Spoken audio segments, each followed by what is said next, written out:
How many Democrats? Well, that's what I was going to ask you. But why don't you tell me the number of Democrats too? You tell me about. Are you concerned about the narrow margins? And no, I'm not concerned. I think we're going to do well. Among them, and we will have the greatest economy. Blakeman, who you know as well, is considering running for governor. We're going to have the greatest economy in history. How many Democrats are retiring? How come you only know the Republicans but not the Democrats? Because I came prepared to ask you a question about. No, you're unprepared because you should know the Democrats. You're totally unprepared. Go ahead. Well, can I ask a quick follow-up about? Watch what just happened and understand what you witnessed, because this is not an anomaly. This is not a departure. This is the entire playbook of authoritarian manipulation unfolding in real time, and it should terrify anyone who cares about the survival of democratic governance in this country. You just watched Donald Trump completely bypass a substantive question about Republican weakness, heading into what he himself admitted were narrow midterm margins, and instead of addressing the legitimate institutional concerns about GOP congressional retirements that could signal internal party hemorrhaging and collapse, he weaponized the question itself, transforming a moment of journalistic inquiry into a spectacle of humiliation, designed to intimidate the press and obscure the structural crisis within his own party, because that is what fascists do when confronted with inconvenient truths about their crumbling coalitions. Republicans are already hanging on to a razor-thin margin in the U.S. House, and tracking the GOP members set to leave the chamber can provide a window into what work the party has ahead of it in angling to maintain control, right now as we speak in December 2024, and leading into the 2026 cycle. Congressional retirements can be a key barometer ahead of the midterm elections, an indicator of how much churn could be coming to Capitol Hill, and we're seeing this extraordinary wave of departures that includes some of Trump's most loyal defenders fleeing Congress like rats from a sinking ship, because departures mean the exit of some of Trump's top congressional defenders, people like Andy Biggs, who supported Trump's false claims about the 2020 presidential election being stolen, and who was among the Republicans who helped oust Kevin McCarthy as Speaker in 2023, and Ashley Hinson, who's now running for Senate, specifically positioning herself to be President Trump's top ally in the United States Senate, after Joni Ernst faced backlash for hesitating on Trump's cabinet picks, which tells you everything about the authoritarian litmus test Republicans must now pass to survive politically. But here's the bombshell that should make your blood run cold, and that connects directly to what you just witnessed in this clip. Midterm elections are historically tough on the party of the sitting president, and Trump knows this. His handlers know this. The Republican establishment knows this, which is precisely why he cannot allow any narrative to develop around GOP institutional weakness or party defections, because the facade of strength and inevitability is the only thing holding together this ramshackle coalition of grievance and grift. Let's be crystal clear about what this reporter did that triggered Trump's authoritarian reflex. They came prepared with a legitimate question about Republican retirements, a question rooted in observable political reality about members of Congress leaving their seats, and Trump's response was not to engage substantively with concerns about whether these retirements signal problems for Republican electoral prospects or party cohesion, but rather to immediately flip the script and demand that the reporter perform on command, reciting statistics about Democratic retirements as if this were some kind of loyalty oath or ideological purity test rather than a press conference in a democratic society. The reporter admits honestly, "I came prepared to ask you a question about Republicans," acknowledging the reasonable journalistic practice of focusing inquiry on specific subjects, and Trump seizes on this moment of candor to declare them unprepared and totally unprepared, repeating the insult for emphasis because, even by Trump standards, this was a chaotic, angry press conference, and it was very combative, part of his larger pattern where when one reporter asked a question he didn't like, he responded with attacks like calling questions stupid, which scholars of authoritarianism immediately recognize as classic intimidation tactics.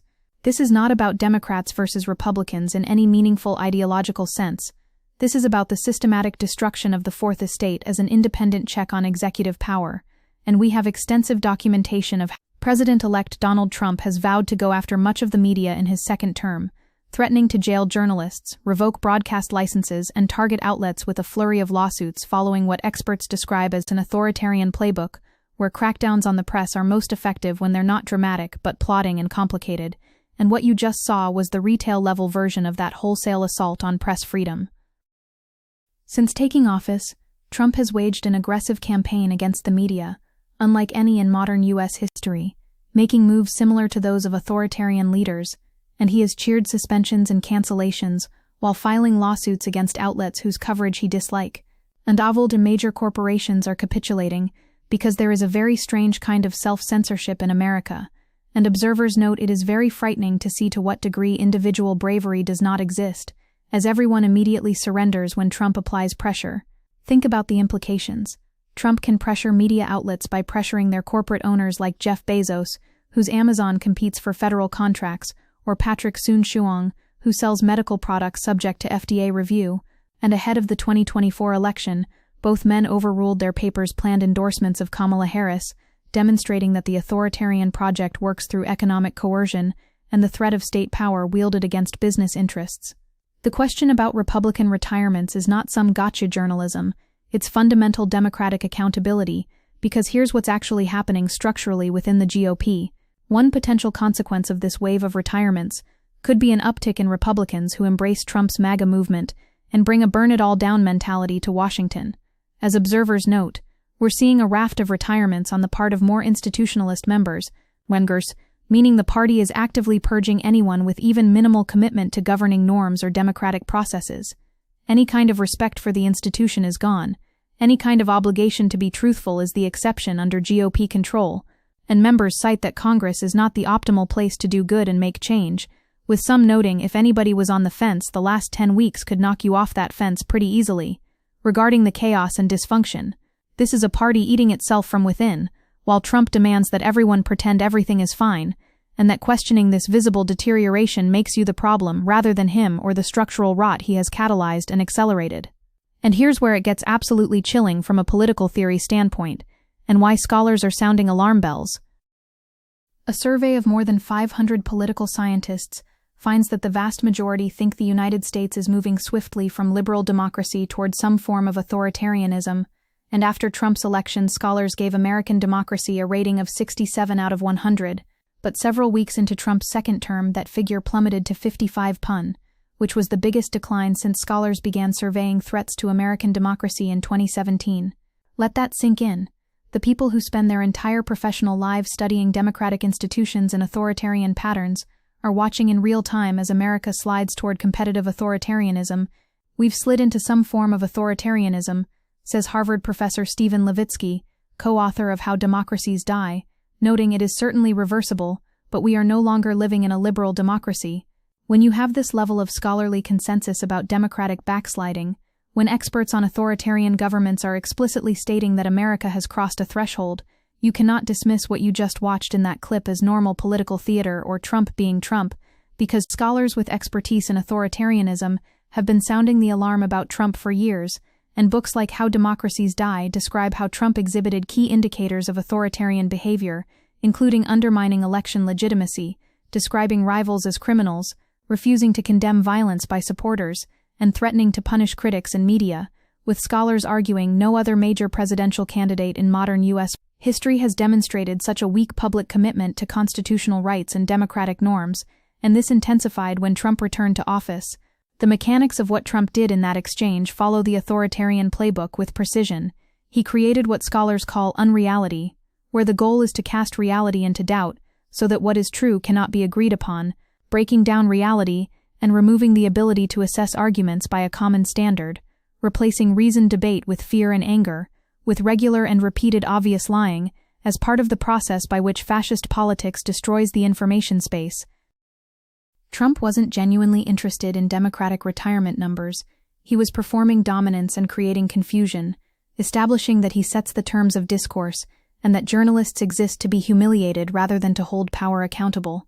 Concerted campaigns of propaganda and disinformation, manipulation of the media, and intimidation and violence to achieve political ends are necessary tools to carry out fascist agenda, and what you witnessed was the manipulation and intimidation happening in real time on camera for everyone to see and potentially internalize as normal behavior. The reporter's preparation to ask specifically about Republican retirements is not a failure of journalism, it's actually good journalistic practice, because you focus your inquiry, you research your topic, you come with specific knowledge rather than generic questions, but Trump transforms this professional competence into evidence of bias and inadequacy, because in his authoritarian framework, the only acceptable journalism is sycophantic stenography that amplifies his messaging without critical examination.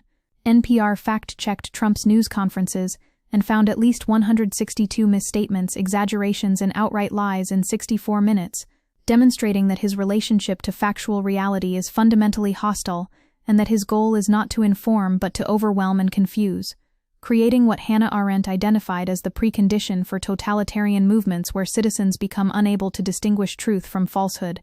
Trump's dismantling of the U.S. civil service system and his attacks on judges and his opponents are part of a playbook on undermining democracy, and most democracies nowadays fail not through coups with tanks and violence, but through attacks on institutions coming from within, not through dramatic overthrows but through the gradual erosion of democratic norms, which is exactly what this press conference moment exemplifies at the micro level.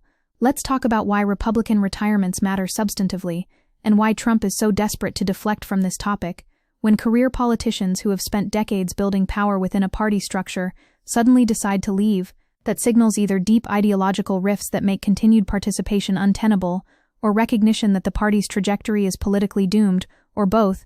And nearly 500 current and former GOP officials have gone public opposing Trump's re-election, an unprecedented wave of political defections, with presidential historians calling it absolutely unprecedented, nothing remotely like it, representing an existential crisis for party identity. While 9 in 10 Republican voters approve of Trump, opposition to his leadership inside the party establishment has mushroomed, spanning the ideological and generational spectrum from former governors to national security advisors to defense secretary, meaning the people who actually understand governance and institutional preservation, are fleeing while the base radicalizes further. This is the classic pattern of authoritarian capture, where a charismatic leader with authoritarian tendencies takes over a traditional conservative party, drives out anyone with institutional loyalty or democratic commitments, and replaces them with loyalists whose only qualification is personal fealty to the leader rather than any governing philosophy or competence. The current wave of retirements heading into 2026 should be setting off every alarm, because we're not talking about normal political turnover. We're seeing Democrats like Lloyd Doggett, who was the first sitting lawmaker in the party to publicly call for President Joe Biden to step down as the party's nominee for president, leaving. But more importantly, we're seeing Trump loyalists abandon ship, which suggests even the true believers recognize something is fundamentally broken. And here's the kicker that should make progressives both hopeful and terrified.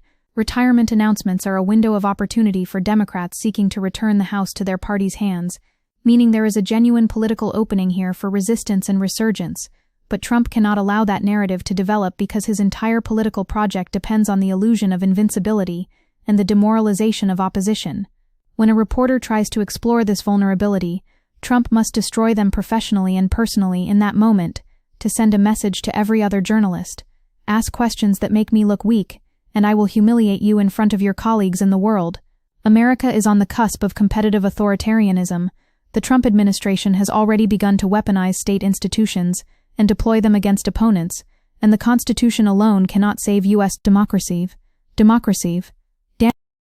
Because constitutional protections only work when political actors respect them, and when institutions have the will and capacity to enforce them. And we're watching in real time as Trump systematically erodes both of those preconditions. Under competitive authoritarianism, the formal architecture of democracy, including multi-party elections, remains intact, and opposition forces contest seriously for power, with elections being fiercely contested battles. But the system is not democratic because incumbents rig the game by deploying government machinery to attack opponents and co-opt critics, making competition real but unfair. And that's precisely the system Trump is constructing brick by brick through moments like the one you just witnessed, where he establishes that questioning him is dangerous and costly. What we are seeing is not creeping authoritarianism, but a full frontal assault on liberal democracy. As Trump has made clear, he will target the vulnerable and use government tools to take revenge on perceived enemies, transforming the American state from an instrument of collective self-governance into a weapon of personal vendetta and minority rule. The specific mention in the clip of someone named Blakeman considering running for governor is telling because it shows Trump trying to pivot to any other topic, throwing out names and claims about economic success, desperately attempting to change the subject from the structural weakness question to literally anything else that allows him to boast or project strength. This is classic authoritarian communication strategy, where you never defend, you never explain, you never acknowledge vulnerability, you only attack, and you only assert dominance and superiority, even when the facts contradict your claims. Election denial is part of being much more overt about becoming an authoritarian and transforming America into some version of autocracy, because the end game of election denial is actually to convince Americans that elections shouldn't be the way they choose their leaders. And all of this is part of a campaign of mass re-education of Americans to want forms of authoritarian rule, meaning Trump's entire political project is about fundamentally reshaping American political consciousness to accept and desire autocratic governance where strong leaders simply rule rather than being constrained by democratic processes or institutional checks. Look at how Trump phrases his attack. You should know the Democrats, not as a suggestion for more comprehensive reporting, but as a command and an accusation, implying that any journalist who focuses inquiry on one party is inherently biased and illegitimate.